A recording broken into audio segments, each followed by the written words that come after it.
Olá, bem-vindos à videoaula 1 da disciplina Análise de Sinais e Sistemas, do curso de Engenharia Elétrica do IFAL Campus Palmeira dos Índios. Aqui é o professor Gregory. E nesta disciplina nós temos aqui o livro-texto Sinais e Sistemas, do Oppenheim. E como leitura complementar também é sugerido acompanhar os capítulos, do livro do autor Roberts.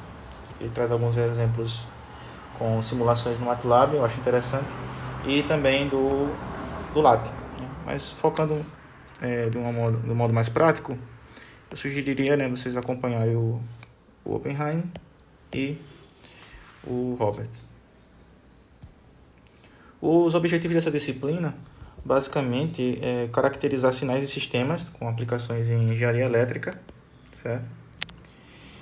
Tratar, entender bem como se comportam e como a gente pode analisar os sistemas do ponto de vista em que eles são lineares e invariantes no tempo, certo? Fazer algumas análises de Fourier em sinais e sistemas. Entender como é que a gente pode fazer a representação, eventualmente uma modelagem de sinais ou também de sistemas no domínio do tempo e no domínio da frequência, certo? Aplicar as ferramentas de transformada de Fourier e transformada de Laplace nesse primeiro momento da disciplina.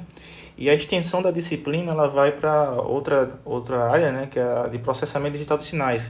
Então a gente vai fazer também uma introdução da transformada Z, que será muito bem aplicada na disciplina seguinte, processamento digital de sinais. Bom, então nesse primeiro momento, como é que a gente poderia definir sinais? O que são sinais? Sinais são basicamente funções matemáticas de uma ou mais variáveis independentes. Então, nesse contexto aqui do curso, a gente vai tratar como uma variável independente principal nas nossas aplicações será o tempo, certo? E é interessante que esses sinais, ao longo do tempo, eles vão transportar uma informação consigo. Então, nesta figura, perceba com maior detalhe, nesta figura aqui, em que nós temos um exemplo de um circuito resistivo capacitivo, um circuito RC simples, onde nós temos como exemplo de um sinal a corrente, essa corrente I, que circula aqui nesse circuito, certo? Exemplos também nós podemos dar para a tensão Vs, a tensão da fonte, a tensão em cima do capacitor, essa tensão Vc, é um exemplo também de um sinal, certo? Então, espero que isto tenha esclarecido vocês em exemplos de sinais, o que seriam sinais no nosso contexto da engenharia elétrica. Aqui a gente tem um exemplo que é já uma provocação, uma motivação para a gente usar alguma ferramenta computacional, uma ferramenta muito usada em modelagem que pode ajudar na abstração, na capacidade de abstração do ponto de vista da engenharia elétrica, é o MATLAB ou o Octave, que são dois programas similares aí. Então nós temos aqui esse exemplo. Vamos dar uma olhadinha aqui na aplicação, com o circuito, essa modelagem desse circuito elétrico, simulado no MATLAB, certo? Por script, nessas linhas aqui de comando. Então vamos aqui.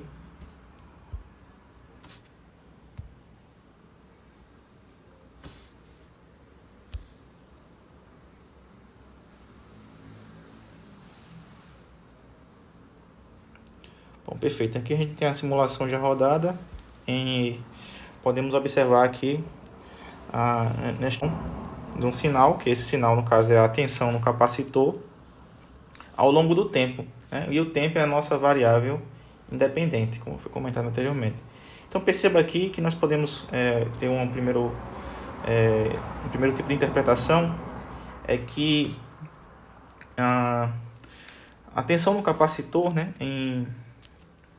em um primeiro momento, em instante zero, o capacitor ele está totalmente, supõe-se que ele está totalmente descarregado. Então, um capacitor totalmente descarregado, ele funciona como um curto-circuito.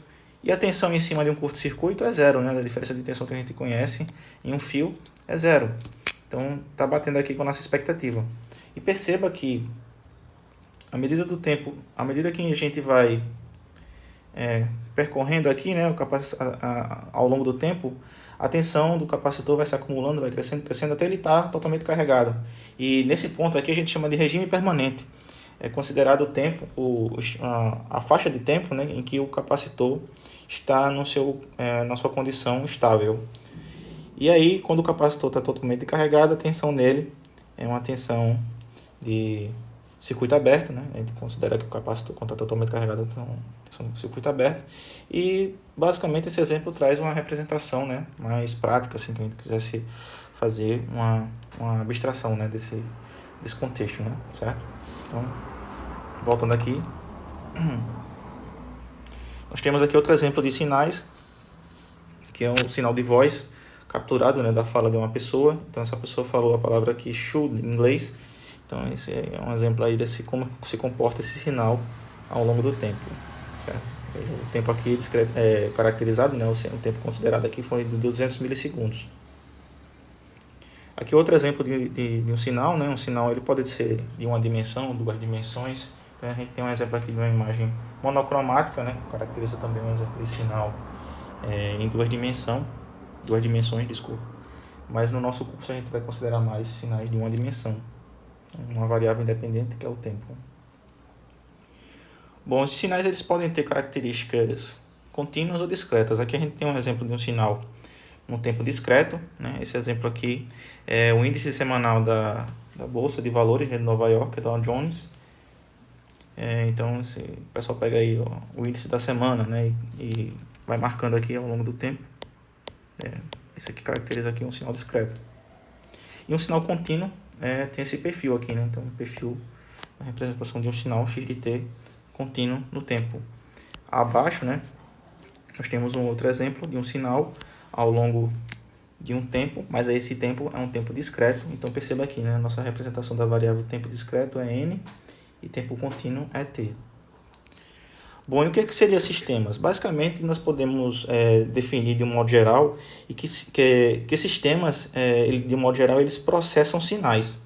Então todo sistema, intrinsecamente, ele vai precisar ter sinais na entrada e na saída. Então o sistema ele vai processar. Ele pode ser um sistema que quantifica, né, multiplica um sinal, amplifica, por exemplo, né, ou atenua.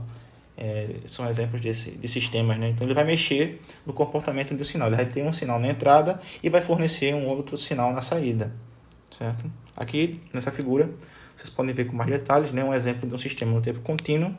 Então perceba que na entrada desse sistema no tempo contínuo nós vai ter uma variável, né, que é representada por um sinal x de t, e esse sinal x de t é dependente de uma variável, ele é a função, né, de uma variável independente, que é o tempo, e a representação dele, né, o sinal da entrada seria x de t e a saída y de t. Aqui abaixo nós temos um exemplo de um sistema, né, de um diagrama de blocos genérico, né, em que vale só destacar a diferença, né? No tempo contínuo, a gente caracteriza x de t, e no tempo discreto, a entrada seria x de n. E perceba também um destaque, né, para o cochete, considerado aqui no tempo discreto, e no tempo contínuo no parêntese, né? Então é uma representação aí com um padrão, né, que a gente vai seguir neste curso. Bom, então x de n é a entrada no sistema discreto, em tempo discreto, e y de n, né, seria o equivalente à saída no sistema discreto, no sistema em tempo discreto. Aqui trago outro exemplo dos sistemas antes e depois de tratar, né, nessa teoria de sinais e sistemas. Então, perceba que um sinal, podemos dizer assim, no modo geral, cru, esse sinal aqui, e ele é tratado com algum processamento, né, para pegar uma média ou deixar o sinal mais suave, nesta figura aqui, né, antes e depois, né, do tratamento. Perceba aqui aquele exemplo lá da Dow Jones ao longo de 10 anos. Então isso é interessante, esses tipos de processamento, porque quando a gente pega esses sinais e faz um processamento, nós podemos otimizar o que nós queremos enxergar. Neste caso aqui, dessas variáveis, né, quem está olhando aqui o índice de valor, índice semanal da Dow Jones, é que quando a gente pega essa média, né, esse sinal e trata como se fosse uma média, nós damos mais pesos às tendências, ou seja, essas tendências aqui, ó, de queda, tendência de subida, ficam mais evidentes quando nós olhamos para o conceito da média. certo? E, eventualmente, as variações bruscas, ó, como essas, elas não são consideradas com muita ênfase quando nós fazemos a média, certo? Então, essa é a grande motivação aí, em que as variações bruscas, né, nós não damos muito destaque, né? Vocês podem perceber aqui, certo? Por exemplo, esse ponto aqui, né, ele quando foi pegado na média, né, veja que nessa linha preta, sólida, ele ficou sem ênfase, né, sem muito peso. Então, essa é uma das motivações. Isso ajuda muito, né, os analistas na parte de economia. É um exemplo contextualizado. Aqui, outro exemplo é uma foto aérea, né? Então você pode ver aqui nessa figura aqui à esquerda, que nesta foto tem muita nuvem, né? Então a visualização fica complicada aqui no pessoal que estava capturando essa foto aqui no aérea, né? E as rodovias estão por trás das nuvens, né, nessa imagem. E com o processamento do sinal é possível, né, tirar essa foto e tratar, excluir o que é que você acha que é um ruído ou uma coisa indesejável. Neste caso aqui, a nuvem, né, era uma coisa indesejável e foi retirada, né, para melhorar a visualização da imagem. Aqui é um outro exemplo, né, de um raio-x em uma mala, antes e depois de tratar o sinal, né. Então você veja aí a importância, né, dessa parte de sinais e sistemas no contexto geral. E com relação aos sistemas, vale destacar aqui que eles podem ter 3 tipos, né, devido aos seus tipos de conexão. Eles podem ser classificados como sistemas série, em que você tem 2 sistemas conectados em série, cascateado. Pode ser sistemas em paralelo, você tem o tipo de interconexão paralela, e a interconexão híbrida, né, o série paralela. Então, você tem um grupo de sistemas conectados em série e a associação equivalente dessa combinação série, conexão série, é conectar em paralelo com outro sistema, né? Então, tem uma representação aqui nesse exemplo, na figura C. Vale um destaque também com a interconexão com realimentação. Essa interconexão com realimentação é muito aplicada, né, em sistemas de controle, né? Então é importante vocês terem isso em mente, que lá na frente vocês vão estudar com mais detalhes essas aplicações. E aqui, como um exercício, nós podemos trazer aqui esse sistema, né, com interconexão com realimentação, e no problema aqui a gente quer representar, né, quais seriam as representações matemáticas, né, do sistema 1 e sistema 2. Bom, comparando inicialmente essa figura do circuito elétrico com o diagrama de blocos, né, na figura 1.43 aqui, nós podemos observar que a entrada do sistema vai ser representada por essa corrente, né, diretamente. Você vê aqui que a corrente I de T é a entrada do meu sistema. E a saída do meu sistema é a tensão. Então a tensão vai estar aqui como o sinal de saída esse sistema como um todo. E quem seria o sistema 1 e o sistema 2? Bom, a gente pode começar pelo sistema 2, né, que é mais simples. Então, qual é um tipo de sinal em que eu tenho aqui a minha variável de entrada, pode ser um V de T, né? Necessariamente aqui, se a gente considerar esse ramo de conexão aqui. Então, veja aqui pelas setas, né, as indicações que o V de T está entrando no sistema 2 e a saída seria que tipo, né? Basicamente, olhem para a derivação deste circuito aqui, né? Então, a derivação aqui desse nó, onde tem um resistor conectado, pode ser a nossa solução, né? Um indicativo aqui bem evidente. Então, qual seria a representação matemática da tensão em cima de uma resistência? Nós sabemos lá, né, da lei de Ohm, que a tensão em cima de um resistor ela é igual a resistência vezes a corrente. Que corrente é essa representada? É a corrente I2. Então, se eu isolar a corrente, né, I2, desculpa, eu vou colocar aqui já tensão V de T igual a R, I2 de T. Então, se eu isolar aqui a corrente I2 de T, eu tenho que a corrente I2 de T vai ser igual a V de T dividido por R. Então, veja só, eu tenho essa equação, uma aproximação do meu sistema 2. Seria o meu sistema 2. Veja que, de fato, isso é consistente e coerente, porque o meu sistema 2 ele tem uma equação matemática, né, em que a entrada dele é V de T Ó, aqui é a entrada V de T, então é essa entrada aqui V de T, e a saída dele é I2 de T, que está batendo aqui com a saída do sistema sendo I2 de T. Certo? Beleza? Então, qual seria agora a representação do sistema I1? A representação do sistema I1, por exclusão, só um minuto aqui, deixa eu apagar aqui para melhorar o entendimento, né?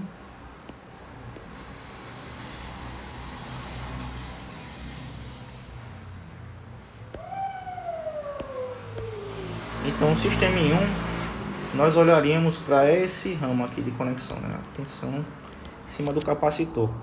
Então, pela tensão em cima do capacitor, nós podemos chegar em algumas considerações.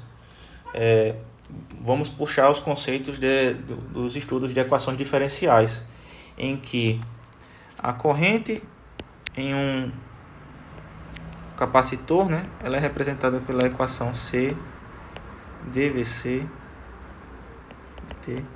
dt, certo?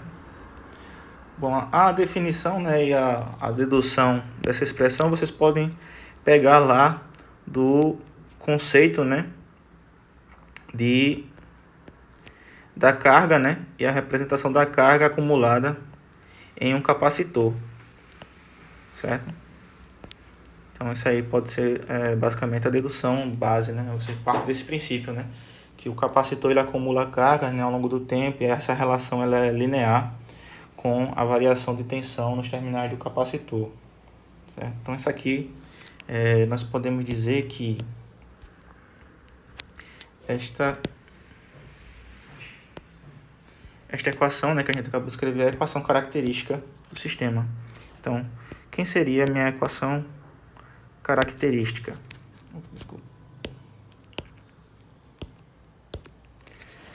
Seria a minha equação característica.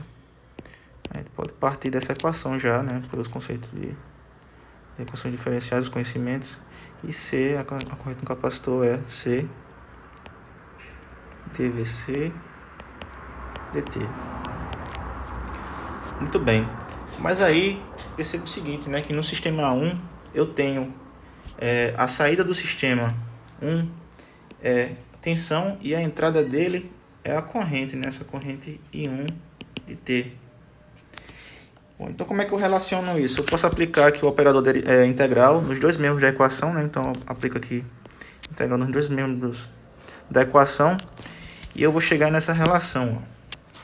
Eu vou chegar aqui o V, substituindo aqui a VC de T, né? A tensão do capacitor é igual a V de T, eu vou deixar aqui V de T, né? Considerando isso aqui, vai ser igual a 1 sobre C, a integral de I1 de T, né, que é a corrente